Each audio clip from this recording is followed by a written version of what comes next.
Ya tomó su constancia y bueno, pues vamos a continuar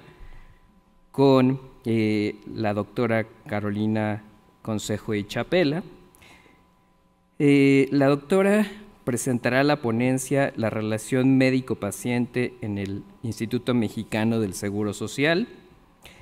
Ella es médico cirujano, egresada de la Facultad de Medicina de la UNAM, con especialidad en medicina interna, que le realizó en el Seguro Social también, maestría y doctorado en ciencias en el área de conocimiento en bioética. Fue médico internista en el Seguro Social, jefa de enseñanza también, si no me equivoco, en el Hospital General de Zona, número 30, y actualmente trabaja en la Dirección Nacional de Enseñanza del Instituto Mexicano del Seguro Social y es profesora y tutora en el posgrado de bioética de la UNAM. Bienvenida, doctora. Muchas gracias. ¿Va a poner su presentación? En lo que pone la presentación, quiero extenderles un saludo de parte de la doctora Carolina del Carmen Ortega Franco, titular de la Coordinación de Educación en Salud, y agradecerles a los organizadores la posibilidad de platicarles un poco desde la perspectiva de la educación en salud y del Instituto Mexicano del Seguro Social, el trabajo que estamos haciendo para la formación en bioética que nos permite colaborar a que se mejore el proceso de relación médico-paciente. En este contexto, ya para avanzar, creo que ¿con qué le avanzó? Perfecto, muchas gracias. Definiciones necesarias iniciales para ponernos de acuerdo de a qué nos vamos a estar refiriendo. Principalmente entender la diferencia entre moral y ética, tomando en cuenta a la ética para esta exposición como una capacidad humana que está relacionada con nuestra capacidad racional y también, por supuesto, como un campo disciplinario o como una parte de la filosofía que puede ser entendida como filosofía aplicada. Por otro lado, entenderemos a la moral o las morales como ese conjunto de valores que pueden o no ser compartidos por grupos sociales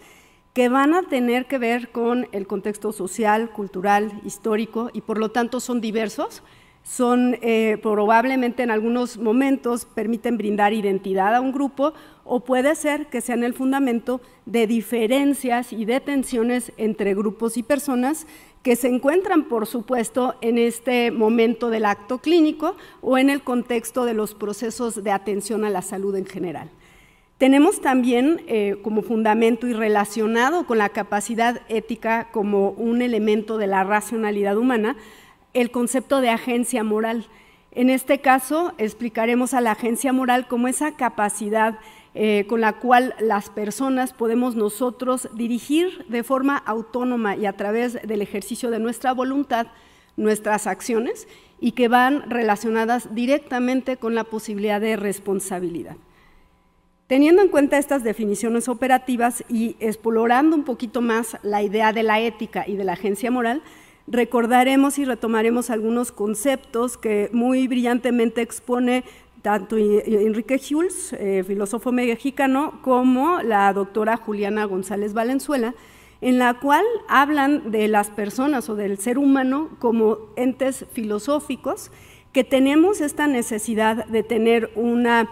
teleología, es decir, que vamos hacia un lugar con nuestra vida, somos seres narrativos, tenemos la posibilidad de establecer objetivos, tenemos una historia construida que nos define identidad y por lo tanto uno de los objetivos es alcanzar ese camino que nos hemos trazado y para eso necesita haber movimiento. Ese movimiento es permitido en un acercamiento a la alegoría del alma que nos regala Platón en su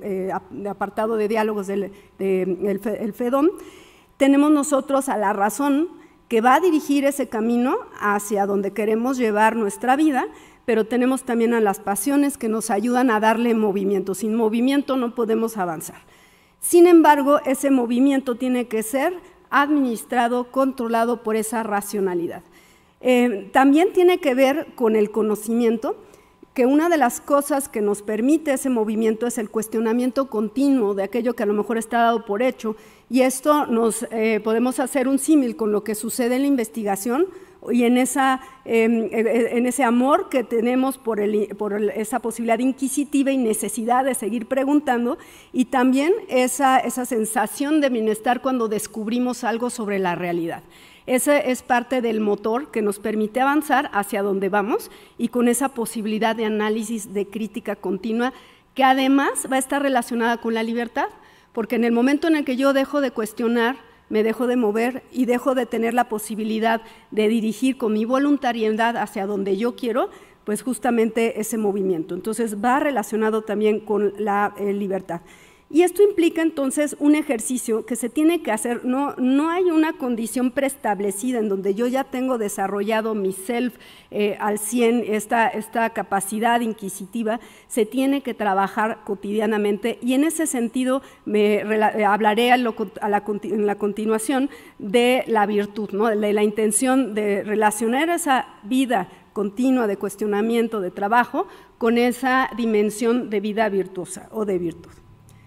Desde este modelo, entonces, hablaríamos de la agencia moral con otro elemento importante que le da su condición de ética, que es la presencia de otro u otros que también pueden tener una agencia moral y que van a coincidir en el espacio público y, por supuesto, en la relación médico-paciente. Esta capacidad de ejercicio de la agencia moral implica libertad, implica autarquía, es decir, autogobierno, e implica también autonomía, es decir, esta posibilidad de dirigir y de ejecutar esas acciones, y por supuesto tiene que ver con esa naturaleza racional. Tenemos por ahí en medio, y está apareciendo, el concepto de ciudadanía, porque vamos a ver en un momento que tenemos que hablar también de esa participación de la persona en el espacio público, y por lo tanto tiene que discutirse y hablarse de este rol de ciudadanía. Por su parte, Paul Ricoeur pues tiene este concepto de atestación, que implica esa necesidad de reconocer que todas las personas tienen ese sí o self, y que ve siempre la posibilidad de que cuando depositamos una confianza en el otro, implica que como nosotros sabemos que el otro es falible. Vamos a poner el ejemplo de una promesa: yo te prometo que te voy a cumplir esto, pero tú sabes que está en mis facultades o mi posibilidad el no cumplir. Entonces se construye una relación de confianza de que, a pesar de que yo puedo no cumplir, lo voy a intentar hacer, y reconozco la agencia moral en ese otro. En ese sentido, tendríamos nosotros un proceso de depositar en el otro esa confianza que definitivamente está establecida en este escenario de la relación médico-paciente. ¿Por qué hablar de ciudadanía? Porque no partimos nada más de la profesión, vamos a hablar de las personas y de la necesidad de reconocer la obligación de trabajar desde los procesos formativos más elementales, el ejercicio de esa capacidad de maduración de esta agencia moral, dado que todos participamos en relaciones sociales en el espacio público.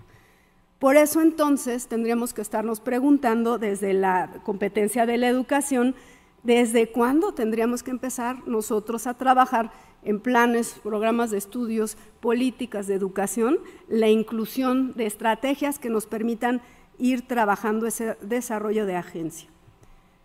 En cuanto al terreno profesional, bueno, empezaremos rápidamente ahora a verlo desde el contexto de la bioética. Tenemos nosotros la necesidad de preguntarnos si también requeriríamos hablar de una capacidad de formación bioética desde este concepto de ciudadanía, desde los momentos de formación más elementales, dado que tiene que ver con una forma de participación en el espacio público y también con la forma en la que yo vivo. En este sentido, tendríamos nosotros la posibilidad de retomar este concepto más holístico de la bioética, no nada más en el ámbito de la atención a la salud o la investigación, sino también en toda esa interacción que tenemos con las personas, con los animales, con el contexto del entorno, el medio ambiente, las generaciones presentes y futuras.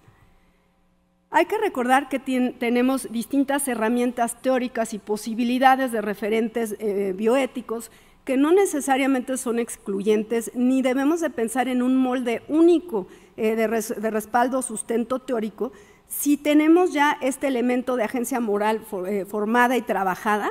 que va a poder hacer uso de diálogo entre distintas visiones, metodologías, dependiendo de la circunstancia específica que se tiene. Pero tenemos en conocimiento las más comunes, conocidas, el principalismo, que tenemos su versión anglosajona norteamericana, y también el principalismo en su versión europea, que van a darnos ciertos referentes, elementos de importancia, tales como la autonomía, la beneficencia, la no maleficencia y justicia,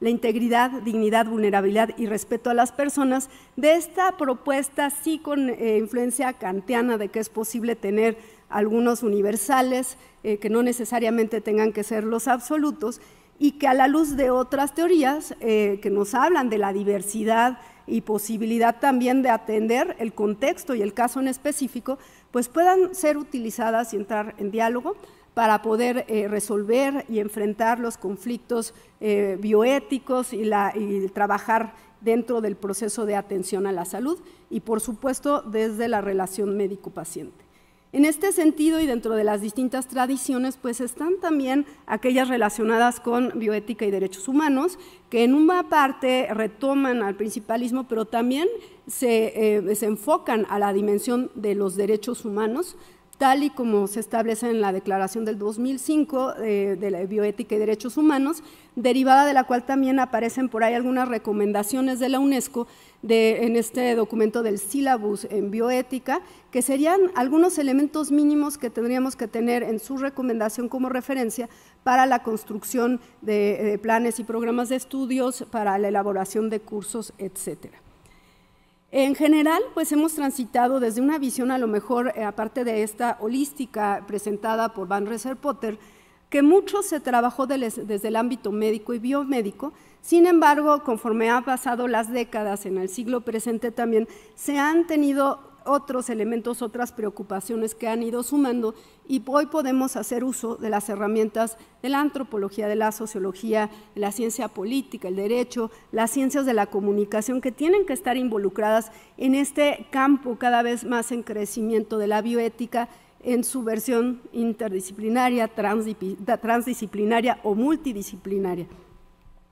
En el Instituto Mexicano del Seguro Social, pues se tiene un esfuerzo ya de algunos años para acá, para empezar a ponernos de acuerdo a cuáles van a ser los referentes que nos permitan desde la teoría, desde la normatividad, tener elementos para poder promover la construcción de algún modelo mínimo que podemos hablar de competencias o podemos hablar de capacidades, pero tendrían que estar en la base de todo proceso formativo del personal de salud, del equipo multidisciplinario. Y bueno, esta es una definición que hoy pueden encontrar en nuestra norma 013, que si se fijan está asociado a la carrera docente institucional. ¿Por qué nos enfocamos aquí en la carrera de docente institucional? Porque finalmente nuestros docentes tienen que estar formados y son el pilar más importante para nuestros procesos formativos, y por lo tanto tenemos que, no decimos que limitarnos ahí, sino empezar por ahí y trabajar a la par en todos los cursos y todos los procesos, tanto de formación como de educación permanente o continua en salud. Por supuesto, en diálogo y en colaboración con las academias, con las instituciones educativas, también con otras propuestas que se tengan, teniendo en cuenta que el modelo de bioética tiene que partir siendo una institución pública, de una aproximación laica y que contemple los contextos de diversidad en donde se da la relación médico-paciente y se dan los procesos de formación. Y por supuesto, en colaboración y alianza estratégica con la Comisión Nacional de Bioética. La educación entonces en salud es un proceso que está situado, que no lo podemos aislar, abstraer de ese contexto organizacional y el mismo que tenemos que contemplar. Hay que saber que la cultura y el comportamiento organizacional van a influir e incidir en el proceso formativo. Ya hace mucho que hablamos del currículum oculto y de todo lo que se ha trabajado al respecto, pero también implica que los resultados de esa intervención educativa van a afectar el comportamiento y la cultura organizacional, por lo que no los podemos desligar. Hay un espacio, si pensamos en los modelos sociológicos de la educación, Pues sabemos que se generan en comunidades de prácticas, en donde se va a adquirir una identidad, vamos a decir que esa identidad profesional, que a veces sí coincide con la idealidad que establecemos de identidad profesional, pero a veces no coincide, y que ese es el resultado de la interacción de la participación de este proceso educativo en los espacios sociales que se dan al interior de las organizaciones. Si pensamos también en algunas propuestas como esta modificada, retomada de Richard, que presenta en 2016, podemos pensar en el proceso de formación de identidad profesional. Entonces, el alumno viene de una interacción con un espacio social diferente al que a lo mejor se encuentra al interior del hospital en su grupo, en su campo social, y tiene una idea de quién es ese residente. Probablemente tenga un elemento que tiene que ver con su parte natural biológica y los significados que le da eso, y por otro lado con el proceso de integración y de asociación con su entorno inmediato, con su contexto social, cultural, etcétera. Hay una idea de quién quiero ser. Entro yo en un espacio de socialización en donde va a haber un proceso de tensiones. Probablemente habrá que negociar con esa idea de mí mismo y con la idea de lo que realmente parece que es lo que debo de llegar a ser. Puede ser que haya una ruptura y no termine, o a lo mejor va a haber una aceptación pasiva, o a lo mejor va a haber un compromiso activo que me va, a partir de una reflexión, que me va a permitir integrarme a esa idea de lo que entonces debería de ser. Y tendríamos esta participación final completa en ese espacio. Bueno, no solamente tenemos que pensar en ese contexto social interno o campo al interior de las organizaciones hospitalarias, sino también aquello que la sociedad nos pide en cuanto a la rendición de cuentas, de idea de lo que se tiene que debe de ser ese profesional, que tiene que ver con lo que se establece en el propio gremio, a lo mejor las expectativas sociales de lo que se tiene que hacer. En este sentido, tendríamos nosotros que situar la propuesta de formación de capacidades o competencias o perfiles en bioética del profesional de la salud para mejorar no solo los procesos de relación médico-paciente, sino su actuar profesional. Y aquí me regreso al concepto de agencia, porque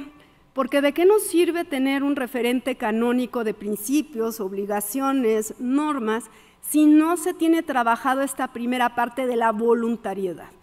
En ausencia del adscrito o del normativo, de quien me observe, si yo tengo esa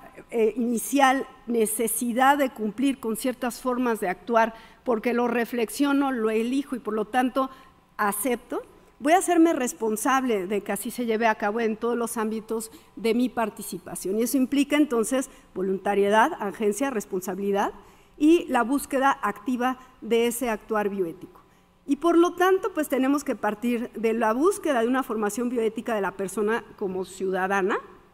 la formación bioética de profesionales de la salud y la formación bioética del profesional de la salud como servidor público, porque también no es cualquier escenario en el instituto en el que estamos trabajando. Estamos hablando de la formación de servidores públicos que van a sumarse al sistema público de salud. En muchas de las ocasiones, algunas se integran al sector privado. Esto implica entonces que podremos ir aterrizando a lo mejor algunas propuestas. En este sentido, bueno, les comparto que se está trabajando un modelo inicial de retomando el modelo de competencias. Insisto, no es el único que pudiera funcionar, pero es una forma de aproximarse, en el cual pensamos establecer esta transversalidad en todos los procesos formativos de educación continua y también, ¿por qué no?, de la formación de directivos en salud. En ese sentido, pues partimos de la necesidad del uso de la agencia moral como una capacidad ética que tiene que estar en el core, en el centro de esto mínimo que debemos de tener, para permitir reconocer a la persona como fin y no como medio, contemplando ese contexto de circunstancia en el cual se encuentra. Y si bien podemos tomar como referentes principios, pueden tomarse como referentes otros modelos, pero partiendo de esa capacidad de razonamiento bioético. En este sentido, entonces, sin ser exhaustivos, porque no es motivo completo de esta exposición, les doy un ejemplo de uno que se está trabajando. Tenemos el compromiso centrado en la persona, la sociedad y el medio ambiente, en el cual se tiene que contemplar la dimensión contextual en la interpretación de la realidad. El respeto a la dignidad de los derechos humanos, la protección a la integridad de la persona, el respeto a la autonomía, la protección y preocupación por disminuir la vulnerabilidad de las personas, la promoción de la beneficencia y el no actuar con maleficencia, la justicia, la inclusión y la equidad, el compromiso social y con el medio ambiente. Pero además, pues tendríamos que tener de base esta posibilidad de conciencia de sí mismo que me permite tener esta posibilidad de agencia, de tener esa capacidad de voluntariedad, también para el contexto del ejercicio de esta agencia moral. Y tenemos que entendernos entonces todo esto en estos tres niveles, como personas que participamos en el espacio social y con el otro, como profesionales de la salud y, por supuesto, como servidores públicos. La dimensión del alcance de conseguir este trabajo, bueno, recordar que el Instituto Mexicano del Seguro Social tiene a su cargo los procesos formativos en el contexto, ahora sí, del escenario asistencial, a más de 48,000 alumnos en este momento activos, en los cuales además se suman el total de los trabajadores que tienen la necesidad y el derecho de recibir formación o educación continua para su desarrollo profesional continuo. Lo mismo en cuanto a la formación de docentes, esto es solamente lo que tenemos en un registro del censo docente institucional, que falta tener más actualización del mismo, pero imagínense, más de 12,000 docentes que están al frente de estos procesos y con quienes podemos empezar a trabajar. En este escenario, entonces, no nos debemos de limitar a los procesos pues, de formación, de implementación, sino necesitamos evaluar, analizar, hacer investigación, tanto en educación como en los diversos temas de humanidades en salud, que nutra las decisiones, el conocimiento derivado del mismo, para generar políticas públicas, para tomar decisiones y corregir rumbos cuando sí se requiere. Y para eso, pues necesitamos tener esta asociación y alianza estratégica entre instituciones de salud, instituciones de educación y, por supuesto, nuestra academia y nuestras academias. Muchísimas gracias.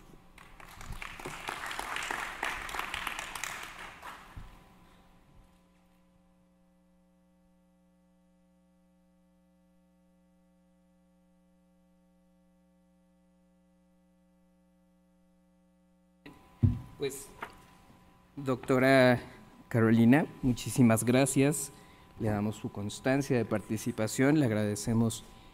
su impresionante plática. Es muy interesante todos estos datos que nos comenta y además esta parte de lo que viene a futuro, ¿no? Y cómo hay que prepararnos también para ello. Muchas gracias, doctora.